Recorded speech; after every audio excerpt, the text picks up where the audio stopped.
Alright guys, di video kali ni, jom saya bawa korang pergi teman saya untuk ke satu pertandingan Rubik yang diadakan di One Shamling Mall, Kuala Lumpur. Jom kita start. Okey, macam biasa, diorang akan bagi beberapa barang lepas korang dah register. Jom tengok apa yang saya dapat. First kali, saya dapat sijil, lanyard, kupon dan yang paling menarik, diorang ada bagi satu tikar untuk Rubik's Cube yang sangat-sangat cantik ni.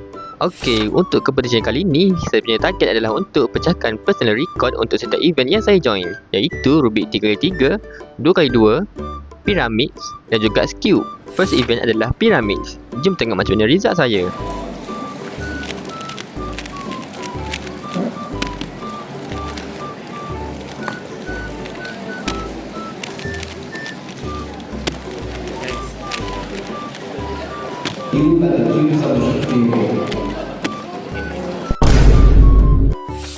Walaupun tadi saya dapat plus 2 untuk soft yang terakhir, tapi Alhamdulillah saya berjaya dapat PB single dan juga PB average untuk Pyramid.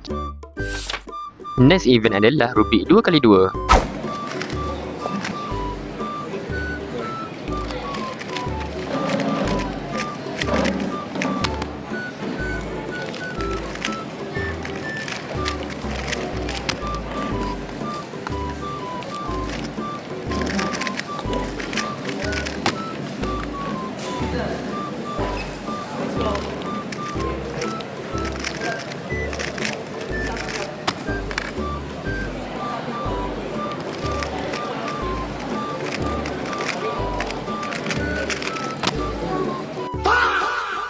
Walaupun saya mendapat plus 2 lagi sekali, tapi kali ni saya juga berjaya untuk pecahkan rekod peribadi saya, iaitu 4.28 saat.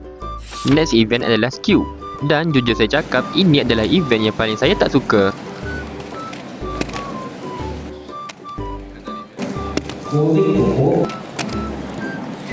Dan dalam tak suka saya pun, saya juga berjaya pecahkan PB single dan juga PB average untuk Cube. Dan untuk last event hari pertama, Rubik 2x2 second round.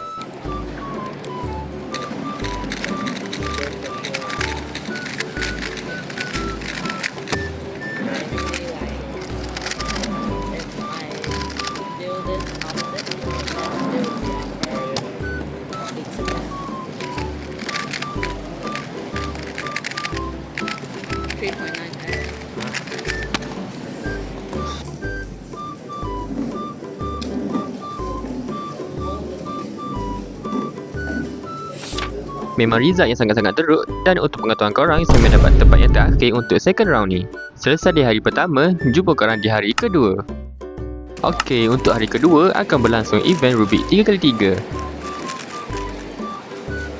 Jom tengok macam mana result saya.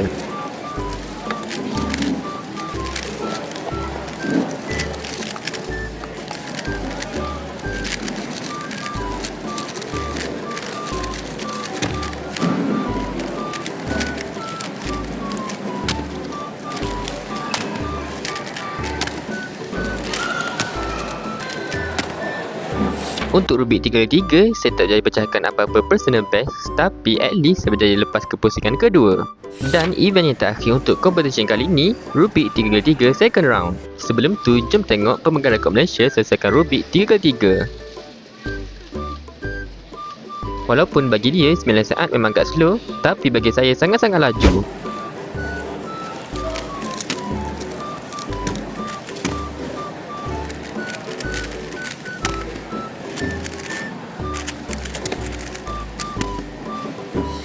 Dan ini adalah result saya mendapat 16.85 saat average.